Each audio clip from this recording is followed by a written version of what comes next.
Milk, butter, cheese, 3 generations of family.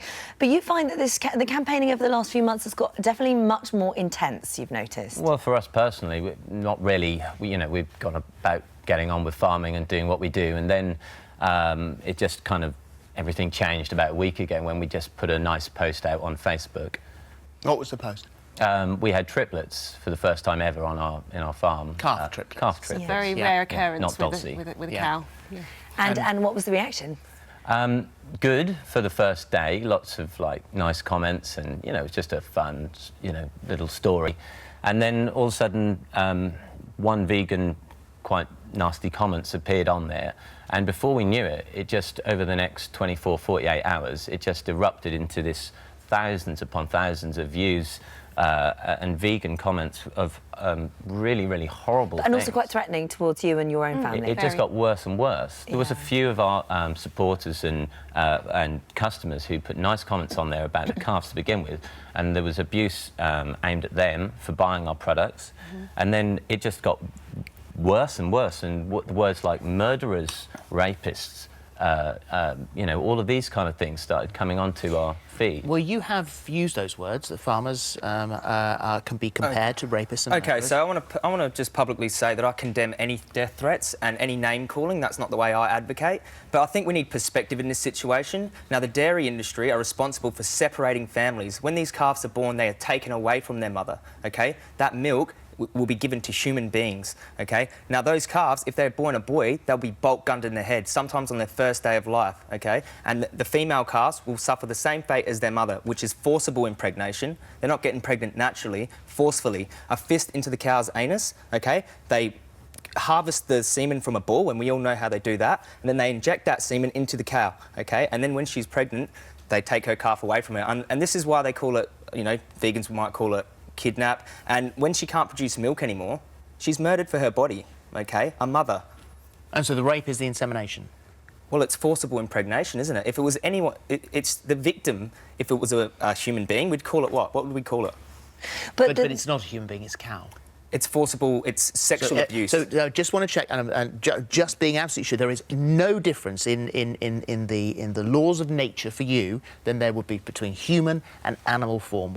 If we're sexually violating a sentient being, just like us, they experience consciousness just like us, we're sexually violating them against their will, that is immoral. They cannot give consent for this.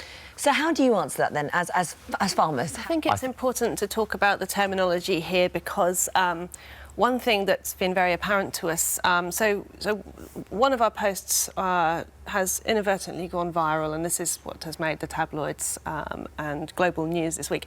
And if you look through the 1,000 or so comments on this post, there are 3 words that are consistent in a lot of these comments from vegan activists: rape, murder, and slavery. Okay. What happens to your cows? Would you mind if I finish? What happens to your cows when they cannot produce milk anymore?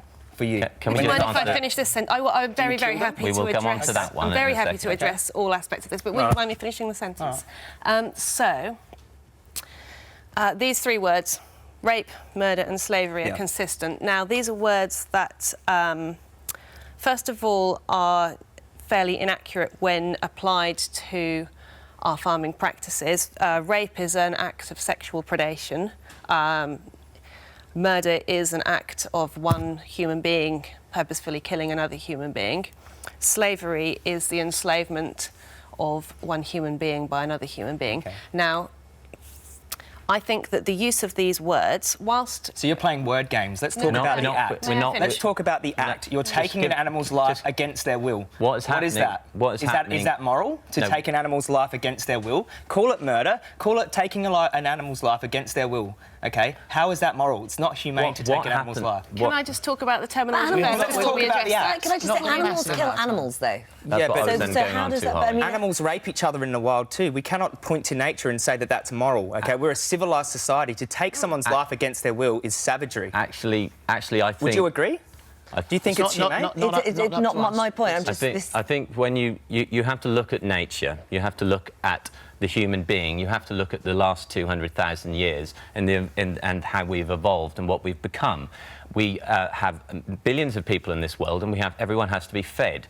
We as human beings, eat meat and vegetables, like many other species. 270-odd species on this planet eat meat, of which all of those animals very often actually eat another animal in a far worse way than actually We don't need to for our health. We don't need to. It's unnecessary. Just biologically, and in our development as a species, we've grown canine teeth. Where? Canine Show me teeth. yours.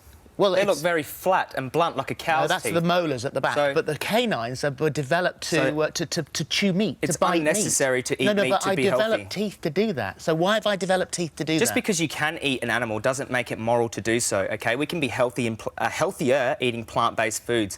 This day and age, don't look 100,000 years ago when we had to do it to survive. This day and age, it's unnecessary to put innocent beings inside of a gas chamber or into a slaughterhouse. Just one final thing, Yeah. Joey, if I can. What about those long-standing farming communities, the communities that have been built up around farming, all the people involved in farming? What When we're happens to looking them? at issues of injustice, we always look at it through the eyes of the victim, not the oppressor, OK? Animals are having their throats slashed open for an unnecessary reason, OK? Farmers are sending them on trucks to slaughterhouses. We don't need them to survive or to be healthy. We can eat plants. OK, all right. Thank you, Thank you. very, Thank all you of both. you.